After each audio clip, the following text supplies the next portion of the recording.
10th class के जितने भी स्टूडेंट हैं इस वीडियो को ज़रूर देखें। इस वीडियो में आपको इंग्लिश सब्जेक्ट का कंप्लीट सॉल्यूशन देखने को मिलेगा। यदि आपको और भी सब्जेक्ट की वीडियो देखनी है तो मेरे YouTube channel MS education TV के ऊपर जाके देख सकते हैं। यदि आपको PDF डाउनलोड करनी है तो इस कोने में आपको वेबसाइट का नाम दिख रहा होगा, इस वेबसाइट से जाके आप डाउनलोड कर सकते हैं। Exam time 3 hours, maximum marks 80।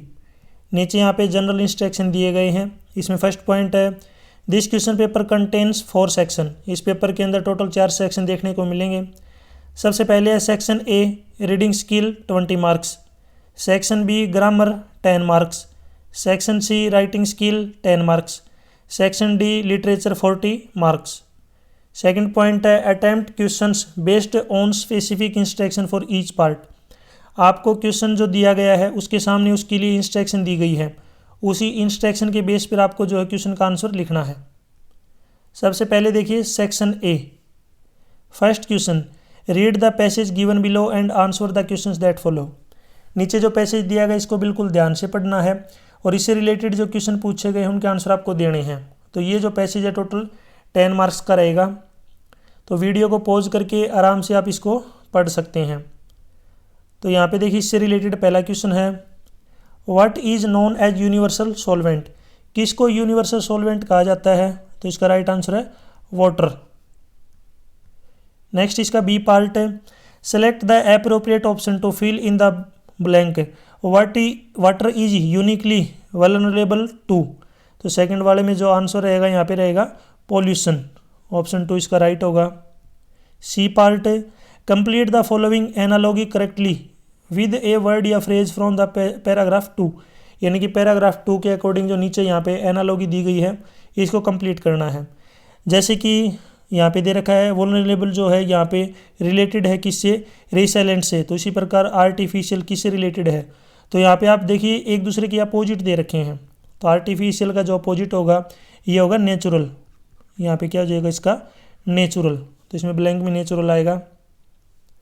D part है फ्रॉम द पैराग्राफ 5 यानी कि जो 5th पैराग्राफ उसमें identify 2 causes of water pollution in our home. यानी कि हमारा जो घर है वहाँ पे जल के प्रदूषण के कोई 2 कारण लिखने हैं। तो ये आप खुद भी लिख सकते हैं, नॉर्मल सा क्वेश्चन है। जैसे कि house hold waste and water storage tank. Next यहाँ पे E part water pollution can have disastrous consequences on. तो इसका जो राइट आंसर क्या हो जाएगा? The ecosystem. First option right है। F part one of the solutions of preventing water pollution. Water pollution से बचने के लिए कौन सा तरीका हम यूज़ कर सकते हैं? तो इसका राइट आंसर हो जाएगा water conservation and reducing plastic waste. यानी कि वाटर को बचाना और जो प्लास्टिक वेस्ट हैं उनको कम करना। जी पार्ट है डिफाइन वाटर पोल्यूशन। यानी कि जल का जो प्रदूषण है वो क्या होता है? तो सभी को पता होगा ये। तो water pollution is the release of substance into sub surface ground water और into lakes streams rivers estuaries and oceans to the point where substance interferes with beneficially use of water और with the natural functioning of ecosystem. यानी कि जहाँ पे भी आपका ground water है, झील है, नदी है, वहाँ पे जो पानी है उसके अंदर जो अनवांटेड जो मटेरियल है, पदार्थ अगर वो डालेंगे तो इससे हमारा जो जल है वो क्या हो जाएगा? प्रदूषित। H part how can religious rituals pollutes water bodies. Right answer है by throwing religious offering into the water bodies we pollute water. I part how much earth's fresh water is accessible to us. यानी कि हमारे लिए जो fresh water है अर्थ के ऊपर वो कितना है? वह 1%। यानी कि जो फ्रेश वाटर है इसके पैसेज की यहाँ पे पैराग्राफ की अकॉर्डिंग मैं बात कर रहा हूँ। यहाँ पे आपको मुझे कमेंट सेक्शन में बताना है अर्थ के ऊपर टोटल वाटर कितना है, टोटल वाटर परसेंट कितना है। कमेंट सेक्शन में ज़रूर आंसर दें। सोशल साइंस का एक क्वेश्चन है। J part select the suitable title for the passage. Passage के लिए आपको सूटेबल टाइटल लिखना है, चूज करना है। तो इसका रहेगा water pollution a concern. First option right है।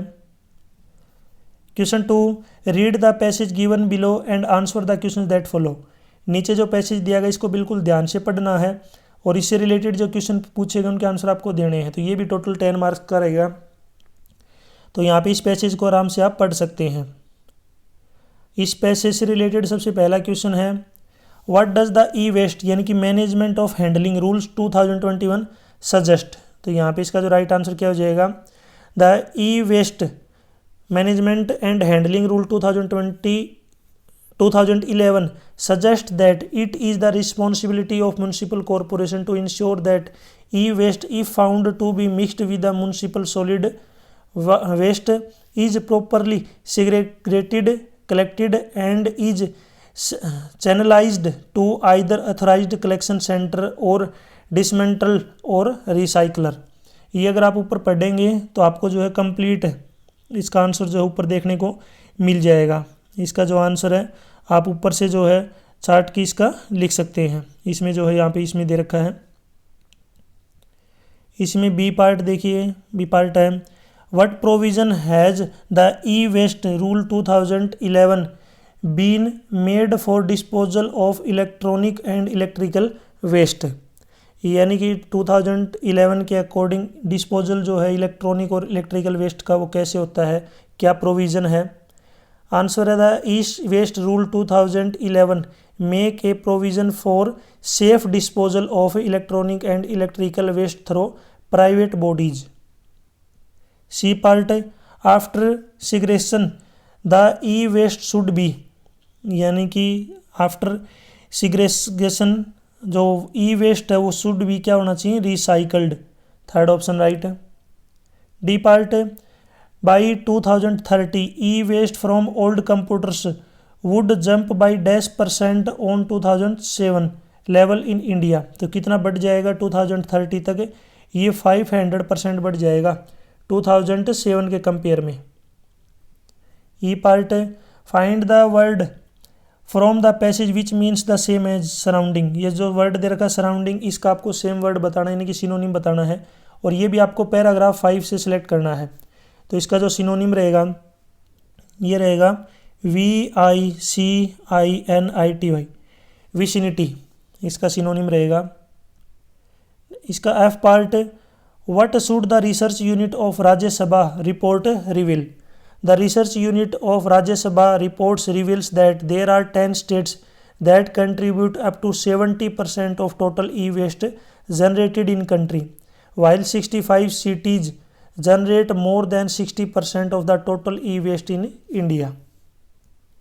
G part, when did the e-waste rules comes into effect? ये कब आया था इफेक्ट में, मई 2012। ऊपर जब पैसेज पढ़ेंगे ना तो वहाँ से आप इसका आंसर आराम से दे पाएंगे। इसमें एच पार्ट है, the toxic substance enter the body through. जो टॉक्सिक सब्सटेंस होते हैं वो शरीर के अंदर कैसे इंटर करते हैं, रेस्पिरेटरी ट्रैक्ट्स के द्वारा, स्किन और डाइजेस्टिव ट्रैक्ट्स। तो इसमें जो राइट आंसर क्या हो जाएगा अपना, ऑल ऑफ दीजिए, यानी कि सभी ऑप्शन क्या है इसमें अपने राइट है। नेक्स्ट है इसमें आई पार्ट दे रखा है, the implementation of E waste rule is still a nascent stage which means. तो यहाँ पे इसका जो राइट आंसर क्या हो जाएगा, not yet fully developed state, sorry stage, second option right है। जे पार्ट है, find the word from the passage which is opposite to safe. Safe का अपोजिट क्या होगा, ये पैराग्राफ 5 से आपको लिखना है। अपोजिट का मतलब होता है इसका एंटोनिम। एंटोनिम इसका क्या हो जाएगा यहाँ पे, लेथल। थर्ड ऑप्शन राइट है। यहाँ पे सेक्शन बी स्टार्ट हो गया है, यानी कि ग्रामर पोर्शन। इसमें एक एक नंबर के 10 पार्ट है। सबसे पहले देखिए यहाँ पे आपको वर्ब भरनी है, यानी कि ए पार्ट है, इसमें वर्ब भरनी है। इसमें 2 वर्ब पूछी गई हैं। सबसे पहला है the Gita says honesty dash the policy. तो आपको ये वर्ड सभी को पता होगा, ये सेंटेंस आपने सुना भी होगा, honesty is the best policy. तो इसमें राइट आंसर हो जाएगा थर्ड ऑप्शन, ईज आएगा इसके अंदर। यहाँ पे क्या आएगा, ईज। सेकंड पार्ट है, I dash tear up the letter after I had read. देखिए यहाँ पे लास्ट में आपका पास्ट परफेक्ट जो है टेंस दिया गया है। जो काम पहले होता है वो पास्ट परफेक्ट में होता है, जो काम बाद में होता है वो पास्ट इंडेफिनिट में। यानी कि मैंने लेटर पढ़ने के बाद उसको फाड़ दिया, तो पढ़ने वाला काम पहले हो गया, यानी कि रीड वाला काम पहले हो गया, तो ये पास्ट परफेक्ट हो गया। तो यहाँ पे जो पहले बच गए यहाँ पे पास्ट इंडेफिनिट आएगा। तो यहाँ पे टीयर की जगह पे वर्ब की क्या आ जाएगी, सेकंड फॉर्म। यहाँ पे जो अपना जो राइट आंसर क्या हो जाएगा, टोर। इसमें जो है थर्ड ऑप्शन क्या रहेगा अपना, टोर। यहाँ पे आएगा TORE, टोर। ये शायद यहाँ पे जो है मिस्टेक दे रखी है इसमें वर्ब में, यहाँ पे टीयर की सेकंड फॉर्म होगी टोर। नहीं, इसमें बी पार्ट है, आपको सूटेबल आर्टिकल भरना है। आर्टिकल क्या आएगा, dash mount Everest is the highest peak in the world. तो वैसे तो अगर आप देखेंगे तो दा लगाएंगे कि माउंट एवरेस्ट, लेकिन दा नहीं आएगा यहाँ पे आपका कोई भी आर्टिकल नहीं आएगा, क्योंकि माउंट एवरेस्ट यहाँ पे वर्ल्ड में सब जो है सबसे एक ही है। अगर यहाँ पे माउंट एवरेस्ट की जगह हिमालय आ जाता तो हिमालय के साथ लगता द हिमालय माउंटेन, या फिर कोई अरावली आ जाती द अरावली, तब द आर्टिकल लगता, लेकिन यहाँ पे माउंट एवरेस्ट के साथ कोई आर्टिकल नहीं लगेगा। Second part, we should help dash needy, यानी कि हमें जो है उनकी मदद करनी चाहिए जिनको ज़रूरत है, तो नीड के साथ यहाँ पे आर्टिकल लगेगा द। सी पार्ट है, पंचुएट करना है following. Ram said to me his brother is an MLA, तो राम का आर बढ़ाएगा, सेड टू मी के बाद जो है यहाँ पे आपकी कोमा लगेंगे और ऊपर जो है यहाँ पे जो है अपना सेंटेंस स्टार्ट होगा। तो ये फर्स्ट दोनों तो कैंसिल हो गए, लास्ट वाले में हिज का आज छोटा दे रखा है, ये भी कैंसिल हो गया। तो इसमें राइट आंसर हो जाएगा अपना third option, Ram said to me his brother is an MLA में एम बढ़ाएगा, फिर उसके लास्ट में यहाँ पे जो है डॉट आएंगे, एल के बाद डॉट, ए के बाद डॉट। इसका मतलब क्या होता है, member of legislative assembly, full form होती है member of legislative assembly. Second part है, वो you are an amazing character, तो इसमें क्या आ जाएगा, सबसे पहले वो क्या है, एक साइन ऑफ एक्सक्लेमेटरी आएगा, तो इसमें फर्स्ट और लास्ट वाला दोनों कैंसिल हो गई। यू का यू छोटा दे रखा है वाई, इसमें बड़ा आना चाहिए, तो इसमें थर्ड ऑप्शन राइट अपना, वो you are an amazing character, last में full stop. D part, change the following into indirect speech में कन्वर्ट करना है। फर्स्ट पार्ट है, you said I am doing my work, इसमें आएगा you said that you were doing your work, इसमें second option right होगा, you said that you were doing your work. यहाँ पे आस्क्ड दे रखा है, कैंसिल हो गया। आई का यहाँ पे आई दे दिया, ये भी कैंसिल हो गया। और ऊपर अगर आप देखेंगे यू के साथ यहाँ पे आर लगा दिया, यानी कि टेंस चेंज नहीं किया, सेम रख लिया, तो ये भी रॉन्ग हो गया। Second part, my teacher said India become free on 15 अगस्त 1947, यानी कि मेरे टीचर ने मुझे बताया कि जो भारत है वो 15 अगस्त 1947 को आज़ाद हुआ था। तो ये क्या है कि यूनिवर्सल ट्रूथ है, जब यूनिवर्सल ट्रूथ होती है तो उसमें सेंटेंस चेंज नहीं होता, तो इसमें जो सेंटेंस है वो अपना क्या रहेगा, same. The teacher said that India became free on 15 अगस्त 1947, तो इसमें फर्स्ट ऑप्शन राइट होगा।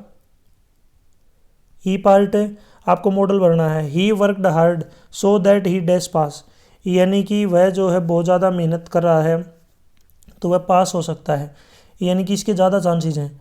मे भी आ सकता था, लेकिन मे तब आता जब ये प्रेजेंट में होता, लेकिन वर्कड ये पास्ट में है तो मे का पास्ट माइट होगा।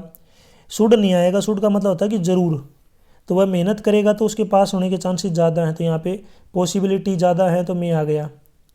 सेकंड में, candidates dash answer all question, candidate को सभी आंसर के जो क्वेश्चन के आंसर देने चाहिए, तो ये क्या है, मस्ट है। मस्ट का मतलब होता है ज़रूरी। आपने ये जब भी क्वेश्चन वगैरह अटैम्प्ट करते हैं, क्वेश्चन पेपर अटैम्प्ट करते हैं, तो वहाँ पे लिखा भी होता है all questions are compulsory, must compulsory, यानी कि सभी जो क्वेश्चन है वो आपको करने जरूरी हैं।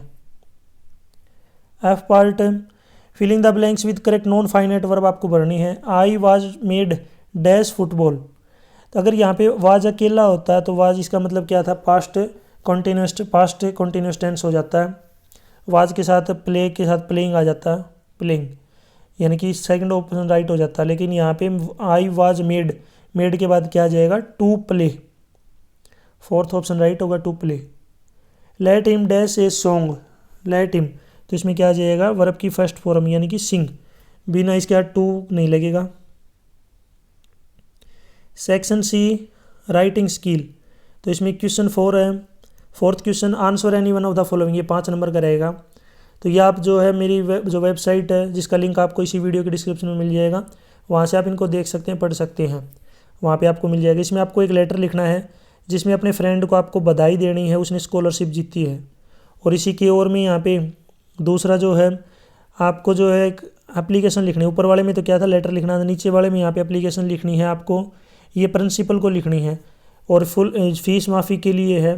क्यों फीस माफ़ी करवानी है, क्योंकि जो आपकी जो फैमिली है उसको जो है अपना जो काम धंधा है, बिजनेस है, उसमें लॉस हो गया, इसलिए आप फीस माफ़ करवाना चाहते हैं। दोनों में से आपको एक करना है। क्वेश्चन 5 ये भी 5 नंबर का है। ऊपर में जो है यहाँ पे आपको पैराग्राफ कंप्लीट करना है, ये दे रखा है। इसी की ओर में, यानी कि ये और में है, इसके नीचे और का मतलब है इसका दूसरा। नीचे यहाँ पे आपको जो है प्रिंसिपल को यू आर यानी कि आप जो है प्रिंसिपल हैं, आपको एक एडवर्टाइजमेंट तैयार करनी है। सिचुएशन वैकेंट, यानी कि कोई जो है पोस्ट वैकेंट है किसी टीचर के लिए। कौन सी पोस्ट के लिए, पीजीटी इंग्लिश के लिए। तो पोस्ट वैकेंट है, अगर कोई टीचर आना चाहे तो इंटरव्यू देना चाहे तो आ सकता है। सेक्शन डी लिटरेचर, इसमें देखिए क्वेश्चन 6 क्वेश्चन, ये 5 नंबर का रहेगा। पैसेज को आपको बिल्कुल ध्यान से पढ़ना है और इससे रिलेटेड जो क्वेश्चन पूछे गए हैं उनके आंसर आपको देने हैं। तो इसमें बात करते हैं। सबसे पहले देखिए, तो इस पैसेज को आराम से आप पढ़ सकते हैं, वीडियो को पॉज करके आराम से। आपको ये देखना है कि कौन से चैप्टर से लिया गया है। तो इसमें फर्स्ट क्वेश्चन है, वाई वॉज दैट नाइट ए सोरो one, what was the single hope, name the chapter. Chapter का नाम बताना। तो ये जो चैप्टर का नाम है आप मुझे कमेंट सेक्शन में बताएंगे ये कौन से चैप्टर से लिया गया है। इसका जो राइटर का नाम है ये मैं आपको बता देता हूँ, G.L. फ्यूंट्स, ये जो है यहाँ पे इसके राइटर का नाम होगा। कंप्लीट द स्टेटमेंट, स्टेटमेंट को कंप्लीट करना है। All our work for nothing means that, तो इसका मतलब क्या होगा, it means that the hard work done by him to grow crops had gone in vain. E part है, यहाँ पे आपको पैसेज के अंदर अपोजिट बताना है। स्पिरिटेड का इसका अपोजिट क्या हो जाएगा, सोरोफुल, SORROWFUL, सोरोफुल। आप ऊपर देख भी सकते हैं, यहाँ पे हो जाएगा सोरोफुल। इसी के ओर में एक और पैसेज दिया गया है, इस पैसेज को आप पढ़ सकते हैं। दोनों में से आपको एक करना है, लास्ट तक यहाँ तक। अब इससे रिलेटेड फर्स्ट क्वेश्चन है, why did the narrator keep Mijbil into a box, यानी कि जो नरेटर था वो मिजबिल को बॉक्स में क्यों रखता था, यानी क्यों रखा था उसने। आंसर है, the narrator kept Mij into a box because the airline insist that Mij should be packed into a box not more than 18 inch square. जो एयरलाइन था उन्होंने उस बोल दिया था कि जो मिजबिल है उसको आपको 18 इंच जो स्क्वायर बॉक्स है उससे ज़्यादा में नहीं रखना है, क्योंकि इतना ही बॉक्स जो है अलाउड होता है, इसलिए उसने इसको बॉक्स में डाल दिया। बी पार्ट है, why was the narrator prompted to open the box, यानी कि नरेटर ने बॉक्स को क्यों खोला। The narrator was prompted to open the box because there was complete silence in the box and blood had trickled and dried around the lid, यानी कि जो box था वो बंद था और बॉक्स से जो है बिल्कुल आवाज़ आनी बंद हो गई थी, यानी कि बॉक्स के अंदर जो साउंड थी वो बिल्कुल साइलेंस हो गई थी और ब्लड जो है, खून जो है बाहर जो है शो हो रहा था, इसलिए उसने बॉक्स को खोला। सी पार्ट है, name the chapter and its writer, आपको चैप्टर का नाम बताना है। चैप्टर का नाम है Mijbil, MIJBIL, Mijbil the otter. और इसके जो राइटर की बात करें तो इसका राइटर का नाम है Gavin Maxwell. D part, find the word from the passage which means quickly took out, इसका आपको यहाँ पे जो है मीनिंग बताना है, इसका जो है ऊपर पैसेज के अकॉर्डिंग क्या होगा, तो इसको आपको पढ़ना है। इसका यहाँ पे हो जाएगा विप्ड ऑफ, क्विकली का जो मीनिंग होगा ऊपर हो जाएगा whipped off. E part, what did Mij do when the box was open, Mij ने क्या किया जब बॉक्स को ओपन किया, तो इसमें आ जाएगा जो लास्ट में यहाँ पे आप देख सकते हैं, whipped and catch at my leg, यानी कि एट माई लेग की जगह यहाँ पे क्या आ जाएगा, नरेटर्स लेग, यानी कि Mij whimpered and couched at the narrator's leg. Question 7, attempt any 2 question, कोई आपको 2 क्वेश्चन करने हैं, टोटल 6 नंबर के हैं, यानी कि 3-3 नंबर के 2 क्वेश्चन यहाँ पे आपको करने हैं, कोई भी आप 2 कर सकते हैं। फर्स्ट पार्ट है, what twin obligation does Mandela mention, यहाँ पे 2 ऑब्लिगेशन जो है मंडेला ने मेंशन की हैं, वो कौन कौन सी हैं। पहला है, Mandela says that every man has twin obligation, यानी कि उसकी 2 ड्यूटीज़ हैं, उसकी 2 कर्तव्य हैं। पहला तो है towards the family near and dear one, अपने परिवार के लिए और आस पड़ोस के लिए और पेरेंट्स के लिए।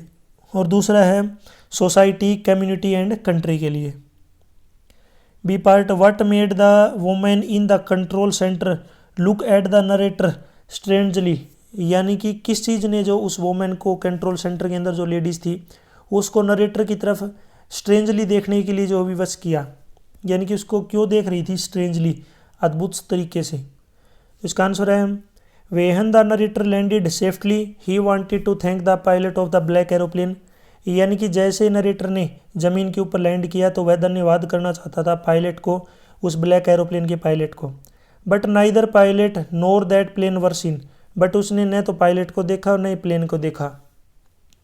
सो he went to the control centre and asked the woman where he was and who the other pilot was, इसलिए वह भागता हुआ कंट्रोल सेंटर में गया और उसने उस वुमेन से पूछा कि वो पायलट कौन है। तब उस वुमेन ने बोला कि कोई भी जो आपके अलावा और कोई भी नहीं था, केवल जो तूफान था, स्टॉर्म था, उसमें केवल आपका जो प्लेन है डकोटा वो ही उड़ रहा था, इसके अलावा और कोई नहीं था। C part, the tiger never brushed his teeth, why does the author say to, यानी कि जो शेर हैं, टाइगर हैं, चीते हैं, यानी कि वो कभी ब्रूस नहीं करते अपने दांतों को, ऑथर ने ऐसा क्यों कहा।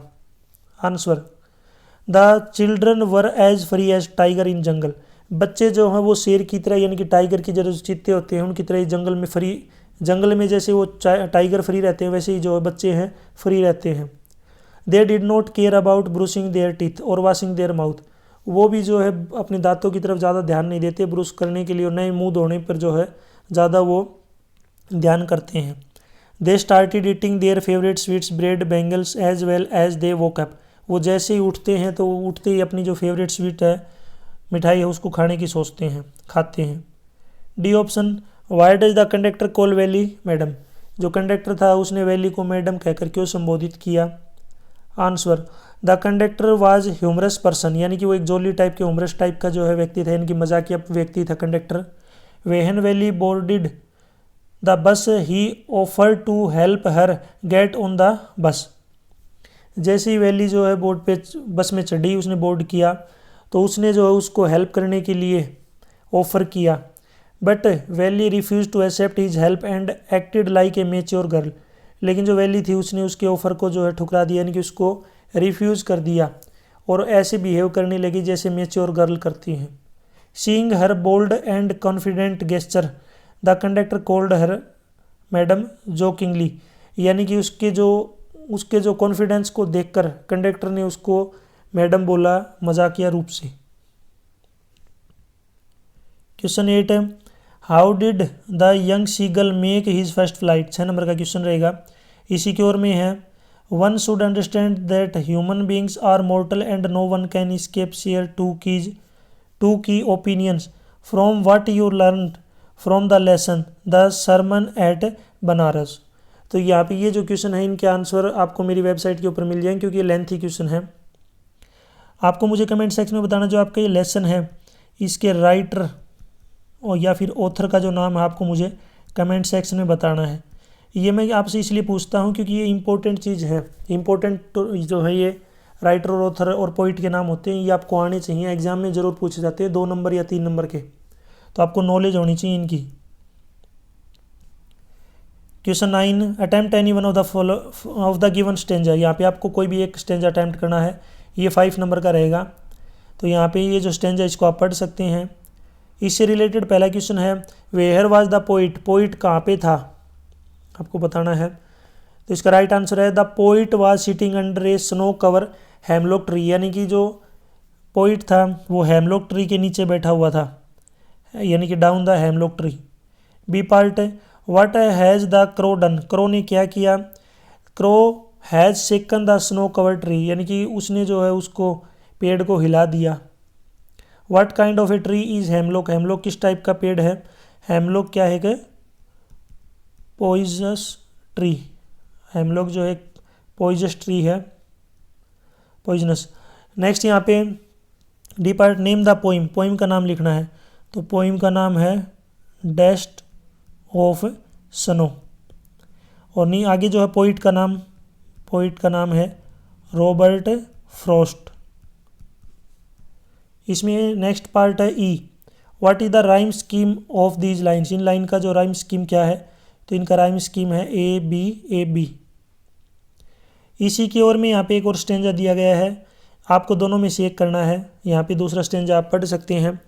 इससे रिलेटेड पहला क्वेश्चन है कि वाई आर ट्रीज स्टेम्बलिंग फॉरवर्ड, यानी कि जो ट्री है वो स्टेम्बलिंग फॉरवर्ड क्यों होते हैं। Answer the tree are stumbling forwarded to meet winds, यानी कि the stumbling forward to meet winds, ये लास्ट में आप देख सकते हैं इसमें। B part, how does the poetess describe the moon, poetess ने जो है मून को किस तरह से डिस्क्राइब किया है, broken like a mirror, broken like a mirror. Next है सी पार्ट इसका, what is the poetic device in the line the moon is broken like a mirror, तो इसमें क्या आ जाएगा, simile, SIMILE, simile. D part, which word from the poem is similar to the meaning lose one's balance, यहाँ पे आपको similar word बताना है, तो इसका जो सिमिलर वर्ड होगा ये होगा आपका स्टेम्बलिंग, यहाँ पे ऊपर आप देख सकते हैं स्टेम्बलिंग, ऊपर मैं यहाँ पे एरो लगा देता हूँ, ये इसका जो है वर्ड रहेगा। E part, name the poem, poem का नाम बताना है, पोइम का नाम है द ट्रीज, और इसी में पोइट का नाम बताना है, तो पोइट का नाम और लिखना है, तो इसका नाम है पोइट का एड्रेनी रिच, एड्रेनी रिच। नेक्स्ट है question 10, attempt any two of the following, आपको कोई भी 2 अटेम्प्ट करने हैं, ये भी 3-3 नंबर के 2 क्वेश्चन रहेंगे, आपके टोटल 6 नंबर, आपको 4 क्वेश्चन दे रखे हैं लेकिन आपको 2 ही अटेम्प्ट करने हैं, ये 3-3 नंबर के हैं। इसमें सबसे पहला है A part, what does the tiger in the zoo do at night, जो टाइगर था वो रात को क्या करता था पिंजरे के अंदर। The tiger keeps awake till late in the night as it remains disturb due to voice of patrolling cars locking up the zoo gates and other noise, जो टाइगर था वो देर रात तक सोता नहीं था क्योंकि उसको नींद नहीं आती थी, क्योंकि वहाँ पे जो पेट्रोलिंग कार थी उनकी आवाज़ उसको डिस्टर्ब करती थी। दूसरा इसमें बी पार्ट है, how does the tiger terrify the villagers, जो टाइगर था उसने विलेजर्स को किस प्रकार भयभीत किया। The tiger would be moving around the houses growling, he terrifies the villagers by baring his fangs and showing his terrify close.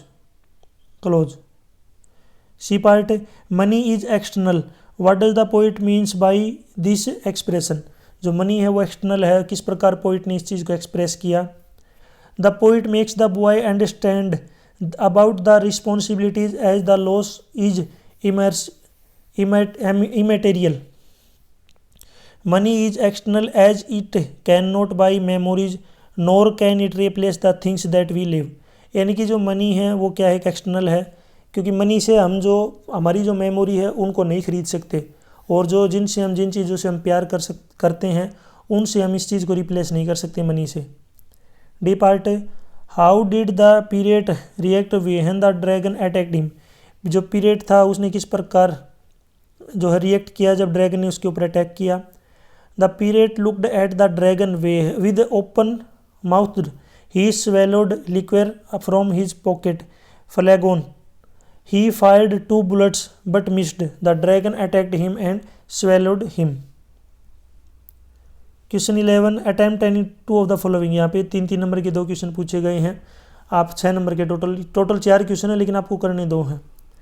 तो इसमें देखिए क्वेश्चन जो 11 है, इसमें फर्स्ट है, why does the Miss Pumphrey think the dog recovery is a triumph of surgery, जो Miss Pumphrey थी उसने कैसे सोचा कि जो डॉग है वो एक ट्रिम्प ऑफ सर्जरी, एक रिकवरी है। Answer, Miss Pumphrey found Tricki totally transformed, he had been lazy and looked like a bloated sausage. After hospitalization he was transferred into a lithe and hard muscled animal. This made Miss Pumphrey say that this is a triumph of surgery. यानी कि जो कुत्ता था वो बहुत मोटा हो गया था, बिल्कुल आलसी था, लेकिन जैसे उसको हॉस्पिटलाइज किया तो उसके बाद में जो डॉक्टर ने उसको जो मसल टाइप का जो एनिमल है यानी कि ताकतवर टाइप का दिखने में अच्छा जो है वो बना दिया था, तो उसने सोचा कि जो इसकी सर्जरी की है, बट आपको पता होगा उसने इसको जो है कुछ दिन तक खाना नहीं दिया, उसके बाद में उसकी एक्सरसाइज वगैरह बहुत करवाई, फिर वो ट्रांसफ़र हो गया। B part, what was Hari Singh the thief opinion about making friend, Hari Singh था, उसके क्या ओपिनियन थे दोस्त बनाने को लेकर। Hari Singh was a thief, वो एक चोर था। He did not want to share he secret and whereabouts with anyone. He thought that friends were more trouble than help. उसने सोचा कि जो दोस्त होते हैं वो ज़्यादा खतरनाक होते हैं हेल्प करने के बजाय, क्योंकि वो अपने सीक्रेट किसी के साथ शेयर नहीं करना चाहता था वरना पकड़ा जाता। सी पार्ट है, Horace Danby was good and respectable but not completely honest. Explain. Horace Danby जो था वो अच्छा था, रिस्पेक्टेबल था, आदर की योग्य था, बट वो ईमानदार नहीं था। क्यों? Horace Danby was a good and respectable person. He use to make lock to make his living. He was fond of reading books. To buy books, he used to rob a safe every year. He was a typical thief. That is why he is described as a good and respectable but not completely honest. यानी कि वो क्या था, वो किताबें जो है, जो महंगी किताबें थी उनको चुराता था क्योंकि उसको वो किताबें जो अच्छी लगती थी। वो हर साल कोई ना कोई चोरी करता था, लॉकर को जो है तोड़ता था, तो वह एक टिपिकल टाइप का चोर था। नेक्स्ट डी पार्ट है, Who was Jeffers and why was he sent for? Jaffers कौन था और उसको क्यों भेजा गया? जेफर वाज ए कॉन्स्टेबल, वह कॉन्स्टेबल था, सिपाही था। He was sent for investigating the theft in the clergyman's house. When he arrived, he saw that he had to arrest a man who was becoming invisible in every moment. Question 12. Education is considered the most important tool for empowering women in society. It plays an important role in social and cultural development. Prove the statement in the light of the story बोली। ये 6 number का question है। इसी की ओर में एक और क्वेश्चन दे रखा है कि some time your intelligence help you to save you in difficult situation than your physical strength. Elaborate the statement with reference the story the midnight visitor. ये लेंथी क्वेश्चन है, 6 नंबर के हैं। ये आपको मेरी वेबसाइट के ऊपर मिल जाएंगे। वेबसाइट का लिंक इसी वीडियो के डिस्क्रिप्शन में दे रखा है, वहाँ पे आपको जो इनको डाउनलोड करके आराम से आप इस क्वेश्चन के आंसर को पढ़ सकते हैं। यहाँ तक वीडियो अपनी कंप्लीट हो चुकी है। वीडियो अच्छी लगी तो इसको लाइक करें, अपने दोस्तों के साथ जरूर शेयर करें। वीडियो के बीच में मैंने आपसे कुछ क्वेश्चन पूछे हैं, अगर आपने वीडियो को ध्यान से देखा है तो उनके आंसर आप मुझे ज़रूर कमेंट सेक्शन में बताएं। यदि आपको और भी वीडियो देखनी है तो मेरे YouTube channel MS education TV के ऊपर जाके देख सकते हैं। Thanks for watching.